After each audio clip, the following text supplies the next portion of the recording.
Good afternoon, everyone. We're just going to let everyone get settled in, and we're going to give everyone another minute to log in. We've got a lot of folks logging in today.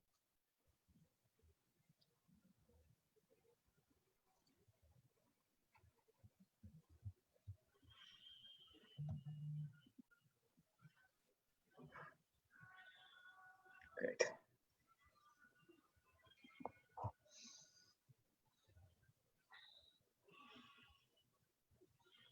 Okay, fantastic. Welcome to the first session of the Keep Safe training series, the first ever Building Climate Safe Homes series on resilient housing. We're delighted that you're coming together with us today. We have an incredible lineup of speakers this afternoon, and we're looking forward to spending the next hour with you. My name is Laurie Schoeman. I'm the Director of Enterprise Community Partners, Disaster Recovery and Resiliency work.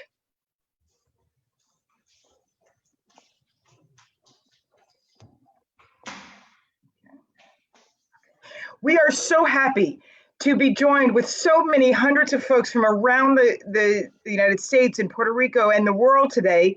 And we're so deeply grateful to our sponsors and partners on this training series. We have pulled together, I think, one of the great teams on housing and design and resiliency one could even hope for. The purpose of this series is really to try to understand how to relay to you the critical actions and strategies to increase the resiliency of housing during the design, construction, operations, and maintenance of the home or facility. We have and are joined by hundreds of homeowners and designers and engineers and regulators and community members to talk today about the importance of safe housing and learning the critical systems that need to take place in order to build and deploy a safe home. We also want to identify best practices and models in housing, using our partners and leadership from Puerto Rico to show what this looks like. And we want to create a virtual community among all of us as we build safe housing. I want to particularly say thank you to the Enterprise team for setting this up. I want to thank our translators, OGMA in San Juan, for translating simultaneously these sessions. So this is the first session of a 6-session training series. We are going to be walking you through the sequence of identifying climate risks to moving through site fortification. And the next week, we're going to be talking about protection and structural strategies. Then we're moving into a discussion and training on energy systems. Then we're moving into a training on water systems. Then we're going to be providing training on community emergency preparedness. And then we're going to wrap up our 6th series with a how to put it all together. All of you on the call today, many of you may want credit for this training, and I'm so happy to offer you through this incredible network credits for participation in the training through the American Institute of Architects, as well as credits for folks who need PDH credits for engineers. You will receive a certificate at the end of all trainings via Enterprise, and you will also be sent a form to fill out should you want either AIA or PDH. You must attend all sessions for full credit. And again, we will send a sign-up sheet at the end. I am just so excited to have with us today some of my great heroes in resiliency and climate, starting with the incredible Ada Monzon, who has been with us from the very beginning of this journey where we created a book on resilient housing, and Ada was one of the first leaders to step up and say, I'd like to join and support. And so I wanted to just note some really important points about Ada. She's the first female meteorologist in Puerto Rico and the founder president of the board of directors of EcoExploratorio, an incredible educational initiative I asked you all to check out. Her forecasts are accessed across the world. She is the voice of weather for many people in Puerto Rico and around the world. Her experience in meteorology began as an anchor at WAPA TV, and then she moved on to WIPR. She's the first professional PR Puerto Rican meteorologist in the media. She's got the Seal of Professional Certification of Meteorology for Media, and she's an affiliate member of the NASA Space Grant Consortium, the CARICO's Board of Directors, and on and on. She was born in San Juan and studied in ICAD. We are just so delighted to have her with us today. I mean, she's a go-to for so many of us on weather. So thank you, Ada. I want to also welcome Maria Roldan, who is a student currently at the Harvard University in architecture and design. She is from San Juan, and she has her Bachelor of Science from MIT. She's been very key and instrumental in the development of our Keep Safe book, helping us develop the typology and the accessibility of the Keep Safe guide, and helping as a thought partner and leader in our team to think about what does it mean to build resiliency. She works with a variety of communities and is a critical analyst, and we're really excited. She's going to take us through site fortification strategies today. And I'm so happy to welcome Eric Letvin as our guest today. He's the Deputy Assistant Administrator for Mitigation for FEMA. He directs the pre and post disaster mitigation programs for FEMA, and has been an absolute leader in bringing equity and bringing resiliency to the fore at FEMA. And today he's going to share with us a really critical and pivotal program that his team has launched to support resiliency in Puerto Rico and throughout the rest of the country. Ada is going to walk us through climate assessment. Maria is going to walk us through site fortification strategies. So we're starting with identification of conditions and then moving into site fortification. And I just want to say a framing thought before we move in. We have come together to face the reality that natural disasters are with us. They're growing stronger. And those that are most impacted are often those with the least resources to recover fully. As we stand here with you all today, there are tens of thousands of community members evacuated in California from fires.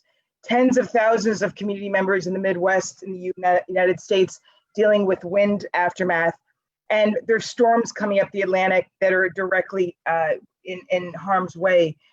We have been working tirelessly with teams across Puerto Rico to figure out what does it mean to have a house that's resilient enough to withstand all of these multiple risks, and that we design for the future at all times. We know at a time of COVID, so many on the phone today and with us are sheltering in your homes. The threat of leaving your home is extreme and intense. We know that so many of these storms and hazards lead to illness and disease. And so for us, there is no more important effort than to try to figure out how to mitigate this risk to our housing, which is for many people, their shelter as well. We know there's an affordable housing crisis across the states and in Puerto Rico. We know that there is such a shortage of affordable housing. Tens of millions of Americans are threatened with eviction today. Tens of millions of folks in the States and in Puerto Rico are threatened with eviction today. We also see the correlation between exposure to extreme hazard and affordable housing shortage. And when we lose a home, we lose generations of safe shelter, and it's very difficult to replace affordable housing. Many among us today are one storm away from losing their home. So we come to you today to train you about how to build a safe and resilient home. And our contribution to you as our team is the Keep Safe Guide for Resilient Housing in Island Communities, working with incredible leaders across Puerto Rico to develop some of the most cutting edge strategies for housing resiliency. What is a resilient home? We ask ourselves. How do you begin to understand how to build resiliency into your home? Well, it starts with identifying your risk. What are we facing? How do we understand how to build forward? So I want to now welcome you to our community. We're going to be with you for 6 weeks throughout height of hurricane season. Thank you for joining us. Now I would like to welcome my dear colleague, Eric Letvin, to share with us a little bit about the BRIC program. Then we're going to move to Ada. Eric, turning over to you.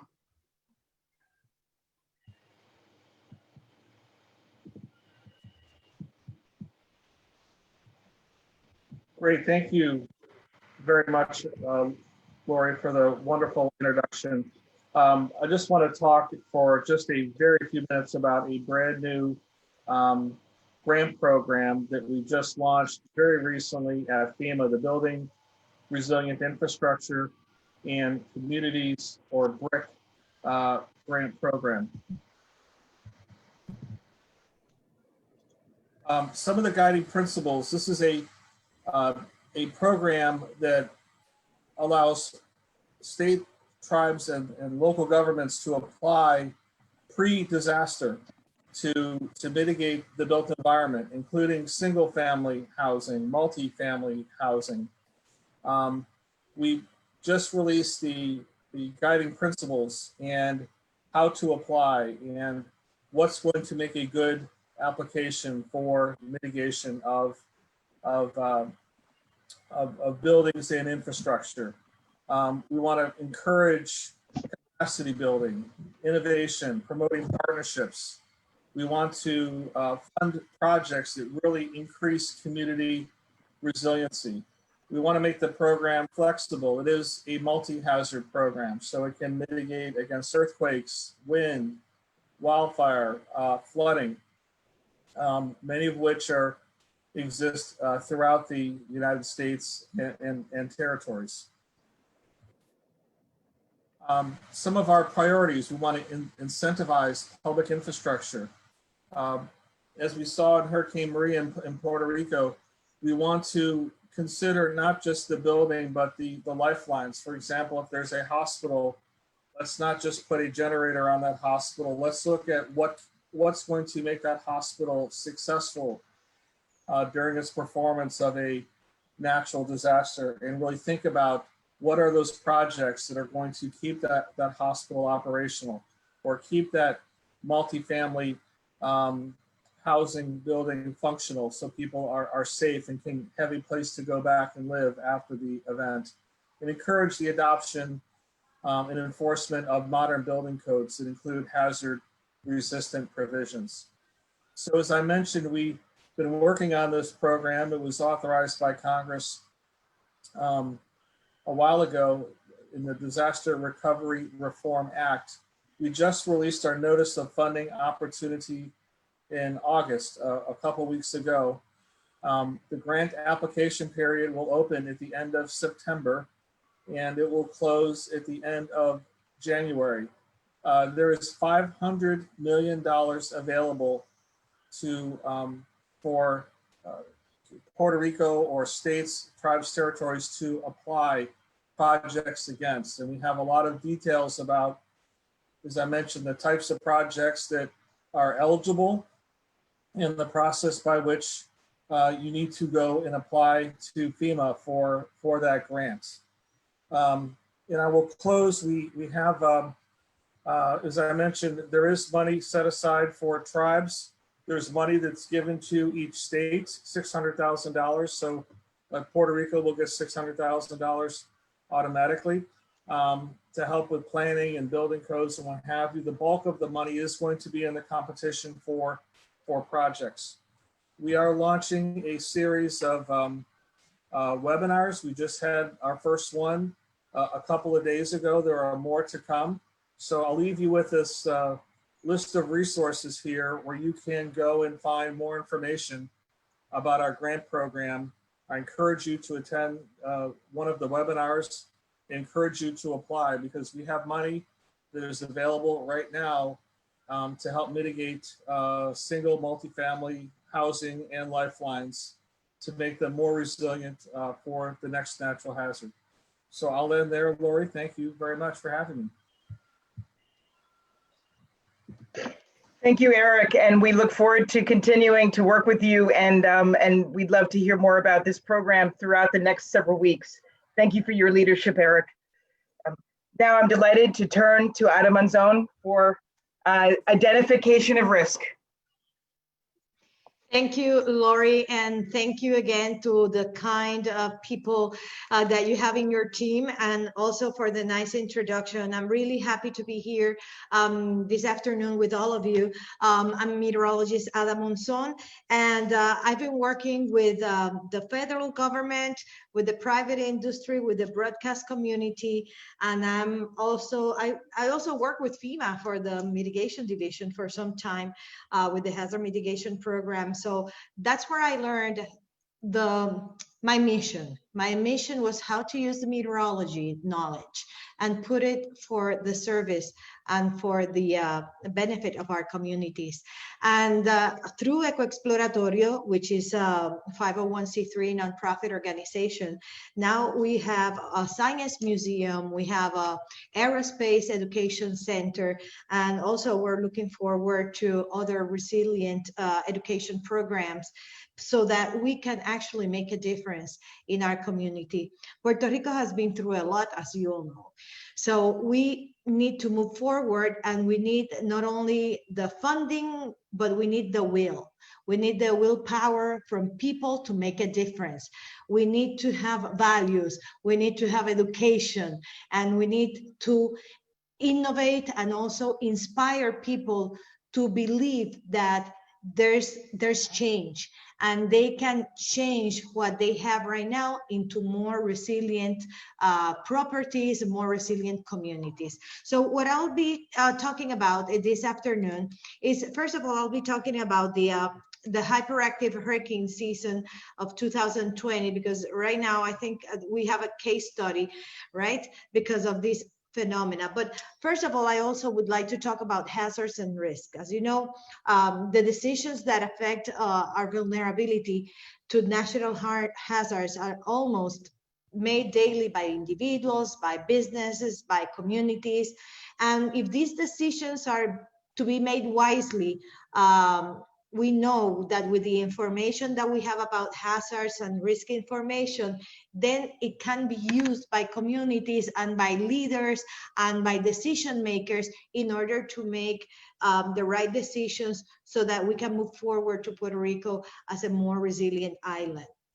Hazards, we're talking about hurricanes, earthquakes, you know, all these things that actually come from nations that we have no control of. But the risks, we're talking about how these hazards impact our communities. What is the social impact? What is the economic impact? That is the risk.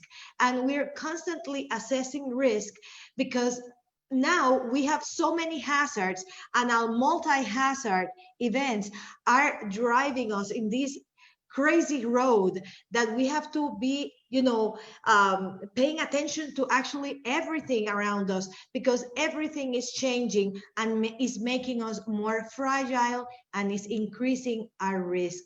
And now more than ever, we have to understand the risk, which might be a little bit different now than we were 3 years ago, take action and resolve the issues. We cannot concentrate on problems. We need to start thinking about solutions, and solutions, because if not, then our island is going to suffer immensely because of all the cascadal effects of all these hazards, which will continue to occur. Because these will continue to occur, and this will get even worse because of climate risk. And I'll talk about that in a second. Let me show you something real quick. Comparing the 2020 Atlantic hurricane season up to date, up to right now, 3:20 p.m., we have 11 tropical storms, out of which 2 has been hurricanes, but the outlook is 19 to 25 named storms, 7 to 11 hurricanes, and from 3 to 6 major hurricanes. And this is what really concerns me, the number of major hurricanes. We already, you know, will be in the L this afternoon or tonight, the L named storm, which will be Laura or Marco. But the earliest L storm is Luis on August 29th, 1995. 2/3 of the Atlantic hurricane activity occurs August 20th through October 10th. So we still have above normal activity at least until mid-September. And this really concerns me because we are above average and our area has the highest risk for impacts. Not only the Northeast Caribbean, Puerto Rico, the Dominican Republic, Cuba, the Bahamas, Florida, Texas, and the East Coast. So far, we've been to the letter K, but at the rate and the pace that we're going to go into the Greek alphabet. So we are going to have alpha storm, beta storm, gamma storm. So that's going to be probable because of the pace, the rapid pace of the season. And this is some of the trajectories that we have. And when we have such fertility in the main development region between Africa and the Lesser Antilles, early in the season, we have the breeding grounds ready for more active hurricanes in the coming months. So something new for 2020 is the reduced cone size because our hurricane forecasts are becoming better, and now we also have the 60-hour forecast information on cone graphic. So as of this morning, we have Tropical Depression 14, Tropical Depression 13, and we have a tropical wave coming from Africa. And probably by next Tuesday, we may have 2 landfalling storms, one in the Gulf of Mexico and one in Florida. So this is something that when we have hyperactive seasons, we have consecutive storms and significant storms. And right now, this is what we're looking at. Tropical Depression 14, 13, and the tropical wave, and you can see Puerto Rico and the Northeast Islands of the Caribbean. Let me give you some briefing right now. So Tropical Depression 14 is southwest of Jamaica. The Honduras coastline right now is under tropical watch. And as you can see, this phenomena can be on Tuesday next to the Houston area or New Orleans. New Orleans is a little bit to the east, but anyway, that's something that we have to look at. And this is some of the guidance that we have right now. Now, Tropical Depression 13 has been affected by some dry air, and also there's an upper trough right in this neighborhood, but the system is huge. And as it moves forward to the west and northwest, we think that this phenomenon is going to bring at least between 1 to 6 inches. I don't think the center of circulation is going to come over Puerto Rico, but very near our coast, at least 100 miles or less.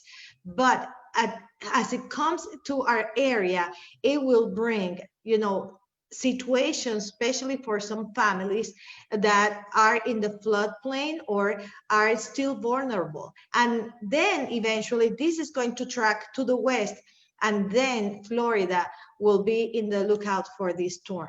So in terms of wind, if it stays about 80 to 100 miles to the north of Puerto Rico, then we will not have the tropical storm winds. But if there's some kind of shift toward the south at some point, then we might go into a watch in Puerto Rico. But at this point, that's not the case, because we think that the tropical storm force winds are going to stay to the north of the island. However, we now have a flash flood watch in effect in Puerto Rico because we expect between 1 to 6 inches of rain across the island. These are all different models for rainfall, and there's one model that even has 11 inches of rain, but this is a 5-day accumulation of rainfall. So please, it's not just from the event. Also waves between 8 to 13 feet, so it's going to be quite active also. And look at what's happening in the next few weeks. So these are the probability for tropical depression at least until September. So we are going to see more systems coming from Africa. So our hazards are there. This is up to September 1st, and you can see the line of activity between Africa and the Northeast Caribbean. So that's why I'm raising the flag, so that everyone understands what we are in the peak of the hurricane season, and especially in the hyperactive season. The sea surface temperatures are well above normal in the Atlantic as La Niña event cools in the Pacific, and usually there's an inverse relationship. And the main development region is also showing signs of warming. So the energy is there. It depends on other factors as dry air, or if there's resistance from the winds that actually make this phenomena either very intense or not as intense. And we expect from August, September to October, little resistance from the winds. We also have the pandemic in Puerto Rico. And this, as you know, is affecting everything. Shelter changes, capacity, tests, using hotels. We have more, about 367 deaths, and we have more than 12,000 confirmed cases in Puerto Rico. So we are looking forward into a more education campaigns in order to ensure that during this hurricane season, we have basic strategies so that people don't forget that if they have to go to a shelter, if we have to provide support or help, people are actually taking in consideration the use of masks, social distances, and washing hands. We're also recovering from Hurricane Maria, from catastrophic and climate change. And, you know, multiple threats have happened in Puerto Rico, and they can happen again. We already had Isaias, a tropical storm Isaias, and now we have the threat of tropical depression 13. And you will know what the effects of Hurricane Maria were in Puerto Rico as a Category 4 hurricane with 155 miles per hour. But why did we have such effect? Why was it that intense? Well, we think it's because global warming is also part of the formula, and because there are more warm waters, there's more energy, and the warm water comes because there are higher temperatures, and because these higher temperatures, because there's more carbon dioxide in the air, and we know that carbon dioxide continues to increase, global temperatures continue to increase, and this is changing our climate.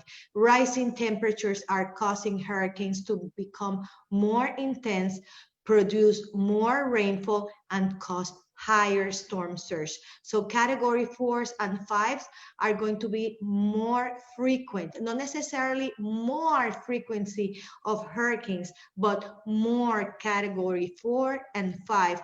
As you can see in the present climate, Category 4 and 5 tracks look at a warm climate, even more of these types. So we have 10 priorities for this hurricane season. We have to concentrate on our health, on our well-being, on our emotional health, in food, water, supplies and emergency kits, in renewable energy. We have to think about the integrity of the residents. If it's a house, if it's an apartment, we have to think about structural mitigation, about communication, pets, equipment, and most important of all, our community resilience. My main message is to be proactive and not reactive. We are resilient. We are strong. We can do it, but we have to do it right. And that's a very, very important word. We have to do it right. We have to do it with the best people, with the best talent, and with the best resources, just to ensure that our projects are producing the best outcomes for the safety and well-being of our communities. This is the information. If you need more information, please contact me. I'll be happy to support and continue to collaborate. And I appreciate the enterprise team for this opportunity to address all of you this afternoon. Thank you so much. Thank you so much, Ada, for everything you're doing. And we know you're moving into a very busy time period right now. So we appreciate you taking time out to talk with us about risk. What we are also wondering about is, in terms of earthquake risk, I have a couple questions coming in about how we might advise homeowners and communities around earthquake risk at this moment as well. Yeah, earthquake risk is something that we know we've had it for many years, and all of a sudden we've had 10,000 earthquakes in the last 6 to 7 months, 8 months. So it is very difficult because people are still there's an emotional health issue. Okay, because I mean, living with 2 to 4 earthquakes daily is not easy. Not having a school for your children to go to, it takes a toll on you. It also, if you don't have your structure ready for earthquakes, it also has a toll on you. And not having hope is even worse. So we need to concentrate on these areas that have had the worst damages and look for solutions. I mean, talking to communities, something as easy as that. How can you address the needs if you don't understand them? And I see people taking and making decisions without understanding the needs of the communities. And that is challenging, but it can be done. And it has to be one-on-one, and trying to solve problems, because I mean, this can pile up. I mean, this morning, I was like, my goodness, we've had so much in, the social instability, political instability, that all affects decisions. And you imagine now a catastrophic hurricane or a strong earthquake in our area. I was like, this is too much to handle for everyone. Even the more resilient ones, it is too much to handle. So we better take things one by one, and work with them individually and try to find teams and address needs and find solutions. Thank you so much, Ada. We would like to take the opportunity to say that all of the risks that you presented, these are all risks that the homeowner needs to consider when building a home or retrofitting your home. We have many homeowners on the call today that are looking for ways of dealing with flooding and retrofit for their homes, dealing with all the risks. So one question I have for you, Ada, before we go to Maria, is something that several folks have emailed. What is the top risk that folks should be prepared for right now? Is that unfortunately it's a combination, Laurie, because if I live in the southwest part of the island right now, I mean, I have concerns about earthquakes, about hurricanes, about flooding, about the drought, because they're still water deficient, and also because of COVID. So it is a multi-hazard thing, and they are all important and relevant. But on top of all that, health is your priority, so that you can actually address each of these individually. And of course, if you're in the most vulnerable part of town in the earthquake area in the southwest part of Puerto Rico, you have to address that, because what if there is a tsunami warning? And then you have to leave your house, but then we're in the middle of a hurricane. So these are all questions that need to be answered, and emergency management need the resources. It's very sad, Laurie, that you go to some of the emergency management resources, offices, and they have very limited resources, personnel, and unfortunately, how can you do the right thing at the right time with so little? So that's something that the communities need to sit down and talk, and even assume about this, and asking, communities to go in and address their needs is very important. Thank you, Ada. Thank you so much. I'm going to now turn to Maria. We are trying through this series to provide everyone on this call with tools and information so that you can fortify your home and be safe. So this is what this series is about, is giving you free information so you can do the right thing for your home and your community. I just want to share a quick result before we go to Maria. We polled all of you. We have over 230 folks on the call, and over almost half of you are from Puerto Rico. We've got great attendance from the VI, from Hawaii. Mahalo, our friends in Hawaii. the Caribbean, Europe. We have friends from Central America, South America, and even Asia. So we want to thank you all for being with us. Now I'm so happy to introduce Maria Roldan, who's going to talk to us about fortifying your site. Thank you, Laurie. Let me know when you can see my screen. Perfect. Can you? Give me 1 second.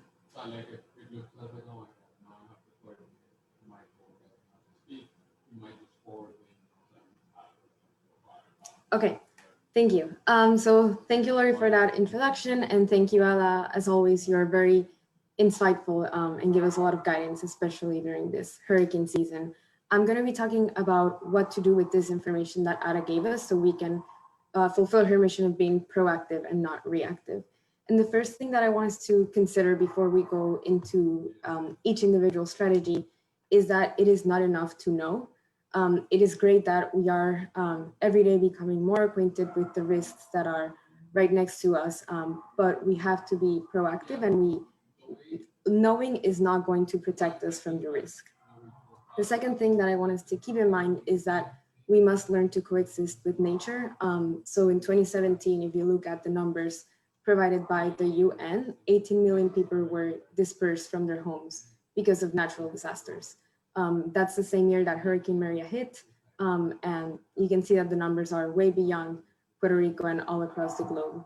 And so there's gonna come a time in our lifetime where we're not going to be able to run away from natural disasters. And so we're gonna have to change our lifestyle, our culture, to learn to coexist. The third is that all the strategies that I'm going to present at a very high, simple level. You can of course reference the Keep Safe guide if you want to go into more detail, but I heavily urge you to consult with an engineer, an agronomer, architect, or geologist before you do any of these, because these strategies can be very helpful, but if done wrong, they can actually be very detrimental and deadly. And finally, Ala mentioned this, and this is going to keep coming up throughout the whole series. These strategies are most successful when done at a community scale. If your house floods, your neighbor's house floods, and then your neighbor's house also floods, and it's a chain. And Mother Nature doesn't operate at the scale that we live in. It's not single family oriented. It impacts whole regions. So it is important to get together with our community, understand our risks, have plans to react to them, but also to mitigate them. So the strategies that I'm going to show today, I'm dividing between green and gray. So green infrastructure refers to projects that draw from nature in terms of materials and integrate seamlessly into the landscape. And gray infrastructure refers to more man-made engineering heavy projects. You can think of metal and concrete when you think of these, and they do not integrate into the landscape. The most important thing here is to understand that they are not mutually exclusive, and in fact, they work very well together. So I'm going to begin with green infrastructure. So the first strategy that I want you guys to take away is swales and brims. So swales are shallow channels that allow water to flow through. So that's what's highlighted in green in this diagram. And brims are compact earth ridges that complement swales. So the role of brims is that they kind of push water into the swale. And brims are made of compacted soil so that they allow water to percolate through, but also push down to the swale. The most important thing with swales and brims is that the whole system has to be slightly inclined in order to reduce stagnant water. So what I mean by that is if you see this image of swale and brim system, you have a lot of stagnant water because it is not inclined enough. And in climates like Puerto Rico, we have to think of dengue and we have to think of mosquito-borne diseases. And so we really need to always reduce floods and encourage water flow. And keep in mind that the image that you're seeing right now is not as heavy on vegetation, but we will get to that later on how you can incorporate vegetation to stabilize soil. Bioswales are kind of like the cousin of the swale and brim system. So they have a very similar architecture, but their role is slightly different. Swales and brims help mitigate floodwater and channel floods. whereas bioswales help percolate water and also clean it from debris. So if you want to use that water for irrigation later, this is a system that you can go to. The main difference is that in bioswales, plants are inside the actual place where water goes through in order to filter it. And they typically have a pipe that allows water to flow through, and you can deposit that water in a tank or recirculate it through the system. Boulders are a very simple strategy, and in Puerto Rico, we're very familiar with them. If you go to a lot of the beaches in the Manatee area, we put them on the water in order to absorb wave energy. And they also help prevent coastal erosion, which is a big issue that we're having in Puerto Rico. And the way that boulders work is that the bigger they are, the more energy they can absorb. But also, and we don't do this often enough, you can always layer boulders. So you can always put boulders very close to the soil, but then you can also put them a little more outside in the actual water. So you have a redundant system where you absorb wave energy twice and really prevent water from entering the coast. I say boulders because that's the typical material used in this strategy, but concrete rubble from demolished buildings is also a great material. The one thing that you have to keep in mind if you do decide to use concrete rubble is that it can contaminate water and let a lot of debris loose, so you do have to treat it prior. Ridges are kind of like berms and swales, but at a much larger scale, and they are used typically to prevent crops from flooding. So if you look at that image, you'll see that there's a high point and a low point. Typically, farmers put plants in the high point and let water go through the low point. And the thing about ridges is that they follow the natural landscape and contours, so they blend in seamlessly, and their main function is that they retain water that's coming down from a mountain. And so this is very helpful if you live in a mountainous region to help prevent floods and give yourself more time to evacuate if needed. Dunes, we are familiar with these in Puerto Rico as well. They are sand mounds that protect mainly against coastal hazards, which include storm surge, but also sand scarcity. And the thing about dunes is that while they are great at protecting, they don't happen everywhere. So the first thing that you have to keep in mind is that for dunes to form, no matter how much structure you put in, certain conditions have to be met. And so in order to build one, it's not as easy as saying, oh, I want a dune because I live in the coast. You actually have to talk with a local geologist to figure out if the conditions are favorable. If the conditions are favorable, there's multiple systems that you can do. Building a dune is not as simple as just buying sand and dumping it in a mountain form. Dunes actually have structure beneath them, especially the man-made ones. And what I'm showing in this image is something that you see a lot along the East Coast, especially in the Carolinas. And these are called sand fences. And what they do is that they trap sand as the ocean pushes it away with debris, and they begin to build up that dune. And so if you were to incorporate a system like this, you have to keep in mind that eventually that structure gets submerged, and then you need to add new layers of structure. Green roofs are a very fun strategy. I think they make houses beautiful in addition to making them more resilient. And green roofs are something that, contrary to everything that I just mentioned, you do at a house scale. And when doing a green roofs, a couple of things that you have to keep in mind are that there are two systems, extensive and intensive. The main difference is the amount of soil that they have. So extensive is a very shallow soil layer, whereas intensive is a thicker soil layer. And that impacts the type of plants that you can put. So in the extensive, you can put succulents and plants that are more dry. And in the intensive, you can put edible garden plants. You can also put trees, stuff that has deeper roots. The most complicated thing about green roofs is the structural effect that it has on the house.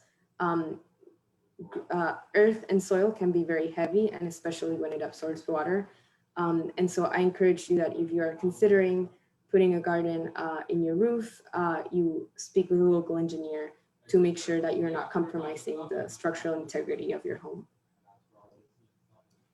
Xeriscaping is also, now we're going back to the community scale, is a type of garden that requires little water, and so it's very drought friendly. So if you're in Puerto Rico a couple of years ago when we had that big drought, you probably noticed that the trees started to turn a little brown and that everything looked very dry, even in the rainiest parts of the island.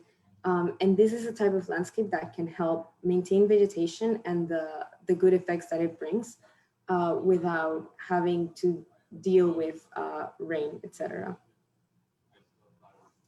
That's all for green infrastructure. Now I'm going to go to gray infrastructure. And with gray infrastructure, the one thing that I want everyone to keep in mind is that these are man-made big engineering feats. They tend to be a lot more costly. They tend to be a lot more complex, and you can't do them by yourselves. So the first one that I'm going to talk about are retaining walls. So retaining walls are, like the name, they are made of reinforced concrete and they prevent water from entering a site. The thing about retaining walls is that they can be very good at holding water, but if they collapse, which it was the case during Hurricane Katrina in the lower Ninth Ward, the effects can be fatal because all of a sudden you have a lot of water flowing in mixed with concrete blocks. So this is a strategy that you should implement when danger is imminent and very pressing. But it is something that you should always definitely complement with some of the green strategies like swales that we just mentioned, because really retaining walls is the last resource when it comes to preventing water from entering a site. Dry wells are a small strategy that you can implement at a community scale, but also at the home scale. And dry wells are underground tanks that have lots of openings and they absorb water percolated to another site. The thing about dry wells is that they require a lot of maintenance. You can see in that image that there's a lot of holes that water enters and water leaves. And if these holes become clogged, not only do you stop absorbing the water that you are hoping to use for irrigation later, but also you can end up with local floods. The famous French drain is of course a strategy that we always recommend. It's a system that allows water to slowly percolate. And again, similar to the dry wells, they require regular maintenance. They're fairly simple to build. You dig a hole, put a pipe with lots of holes and semi-permeable fabrics. You cover it with rocks, and then you can finish it with a nice landscaping. Ditches, they're channels that are used to redirect water flow. They remind me of when you were a little kid building sandcastles in the beach. You want to protect them from the water. And so it's very similar when we do it at the human scale. And these, of course, are great opportunities as well to complement with green infrastructure. Lastly, permeable flooring. We, again, don't do this enough. We like to put tiles on our sidewalks sometimes and surfaces that really don't let water go through, and they actually encourage flooding. And permeable flooring is a very porous surfaces that allow water to go down instead of becoming stagnant. They are naturally not load bearing, but you can reinforce them to put them in parking lots and such so they can hold some weight. So the last, and I know we're almost out of time, last things I want to cover are how you can reinforce your site with vegetation. I'm not going to go deep into all the types of plants that you can use. You can look at the guide for this, but I will mention that when dealing with vegetation, it is very important to know your soil type and to make sure that the conditions in your home are appropriate. It is always better to use native trees because they are a lot better at withstanding the local climate. In the guide, we also provide guidance if you want to make edible and medicinal gardens. Again, you have to consider water access and to make sure that you take precautions against pests. Finally, I want to end with how these strategies can help you in your community. And if we kind of classify the world in these three very large groups, you have people that are at very high risk zones, meaning when it rains or house floods. You have people that are at moderate risk zones that in the event of natural disasters, they are exposed to risks, but normally they are not. And you have people that thankfully and luckily haven't really experienced the effects of climate change still. And no matter which group you are, these strategies apply to you. If you're in a high risk zone, you want to take action immediately, and you want to make sure that you mix a lot of green and gray infrastructure. If you're in a moderate risk zone, and in a minimal, you want to make sure that you are being proactive, because sooner or later climate change will come haunt you. And the most important thing is that we need to have social conscience and understand that even though you are not exposed to risks, you are using resources that could be going to people that are at higher risk zone. So in whatever way you can mitigate risks, you're helping yourself, but also other people. So with that, thank you, and I will give it back to you, Laurie.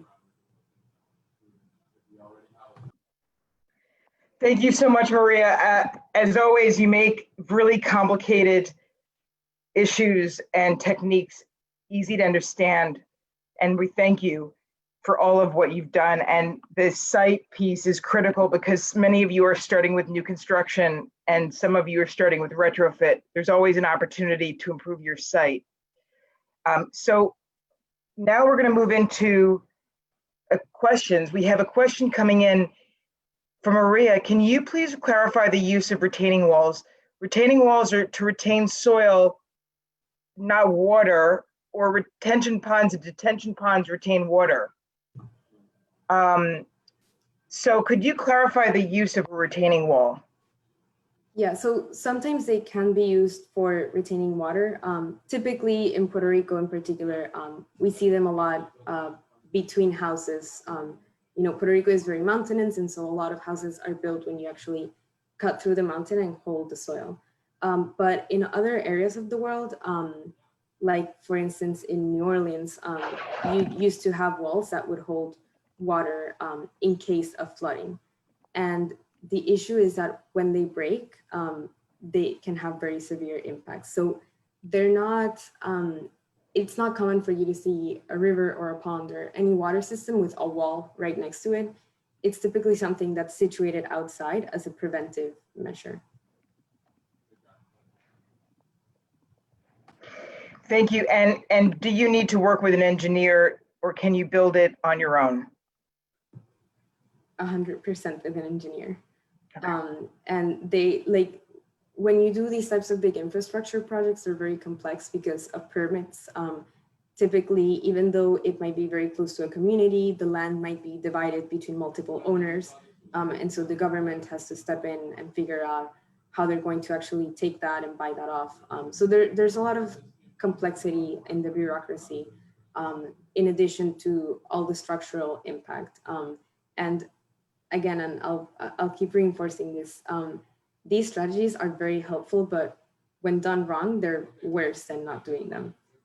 So we need to acknowledge their complexity and reach out to the correct people.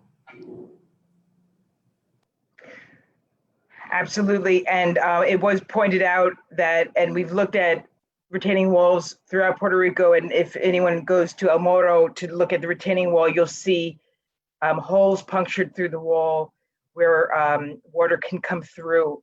So the audience is pointing out the importance of that. Question for Ada as well as Maria, or let's just start with Ada on the question around cost of doing this work. Many communities are struggling with paying bills. Folks are unemployed. How can, do you, either of you know of any resources for site fortification or even help with climate assessment that you could refer anyone in the audience to? Oh, that's a tough question. I really don't know about funding for this kind of assessment. For example, right now, I know that the coastal risk assessment of Puerto Rico is being done by a foundation and other entities, and even Core 3 has a coastal beach assessment with Dr. Maritza Barreto. But I think it has to go, if you are a professor, or if you are a lead scientist, or if you're an engineer and you partner, I think these things have to be interdisciplinary. You cannot take this as on your own. You have to have a team of people that have plenty of disciplines, and then you can all work together into assessing risks for community. But then you can prepare grants. I mean, there are grants available as long as you have a nonprofit organization, or you can operate, you know, through a transparent institution. I think that you can receive the funding. I mean, good ideas always happen because you have the ability to find the needs, to determine the needs. If you know the needs, you have an idea, and then you can put together the team that can work on that project and help that community and do the assessment, and then go forward. And no one knows the community better than the leaders of the community. So it's a matter of getting interested, getting the right people, getting the funding from different sources, and if you want to do something, you'll find the funding. And if it doesn't work through one way, try another way. That's my best advice. And I'll point out, Ada, what you just said, the FEMA BRIC program could offer an opportunity to get communities some funding for mitigation. So this is a good chance for folks on the call that are involved in community efforts to start talking about what to potentially present to for an application. But does it have to have a nonprofit organization, or does it go to the municipality? How does it work, the funding? That's a good question. And Eric, I don't know if Eric is still with us, but we might want to bring Eric and his team back for a future session in the next couple of weeks to talk about that and how to make sure that communities are engaged. And I believe municipalities can go directly and apply. And there's a lot of activity on chat with some grant resources, such as the Sea Grant program in Puerto Rico. There's money there that can be available to communities. And one question that is coming in is, have you worked with communities with homes in imminent danger of landslides? There's a group in the University of Puerto Rico in Mayagüez that is, the leader is Dr. Stephen Hughes. You can go through the Department of Geology at the University of Puerto Rico in Mayagüez, and he's the person that you want to talk to in order to, because they actually produced the most recent landslide assessment of Puerto Rico, was published a few months ago, and he's the lead author. So you might want to talk to him about that.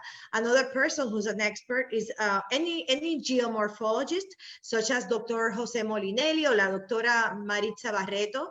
I mean, those people are the best in the island, and the geology department in the University of Puerto Rico in Mayagüez, they are the people that you want to go to and talk. And Maria, have you, of the strategies you've discussed and provided us insight on, landslides, how would you treat landslides? How do you deal with mitigating the landslide effect? That's a very complicated one.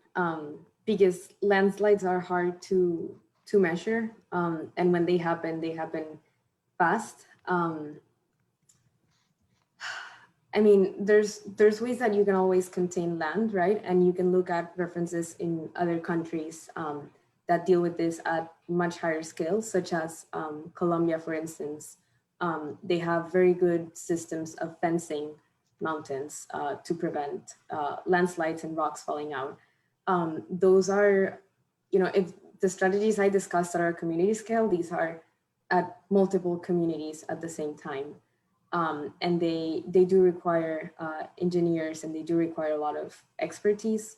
The other option is always to not necessarily move, but like stay within a community, but identify areas in the community that wouldn't get affected. And always have, of course, plans to evacuate safely from a home. Laurie, I want to add on that, because in Puerto Rico, we have a municipality which had the largest number of landslides, which is Utuado. And these are geological processes that are very slow, and no one has like the right solution for the amount of landslides that happen. And you have all these properties which are sitting there waiting for the next, rainfall, deep rainfall or big rainfall event, or even a strong earthquake. And we know that that municipality has serious issues. And I don't know that we have the answers to solve the problem entirely. So as someone is writing, first step is to avoid these areas, of course, but some people, what I realized, through all this process, especially after Hurricane Maria, is that people sometimes do not have a choice. They live in these areas, in this community, in these vulnerable communities, because they don't have a choice. Because if they had a choice, they wouldn't be living there. They would be living in safer areas because there's an opportunity. But we have to work with what we have right now and try to find the best solutions. We've had cases in the mountains in Utuado where they've had serious problems. The properties are falling, and there's then no funding for them to be helped so that they can retrofit and mitigate, because we are solving what happened, but not for the future. And I think it's a problem in the system. But somehow we think that with education we can do it. Not necessarily, because these people do not have the funding to do it. And they don't want to move. Ada, Maria, we can't thank you enough. This has been an incredible start to our training series. Next week, we're going to talk about the structure. We're going to talk about the bones of the building, foundation, anchorage, roofing, making sure your systems are in place so your bones are in place and you will have a strong and fortified house. Next Thursday, 3 p.m., we're going to meet back here again, friends, for another training. Keep safe. Ada, thank you. Maria, thank you. Eric, thank you so much. Thank you to everyone on our audience, and we'll see you next week. Thank you, Laurie.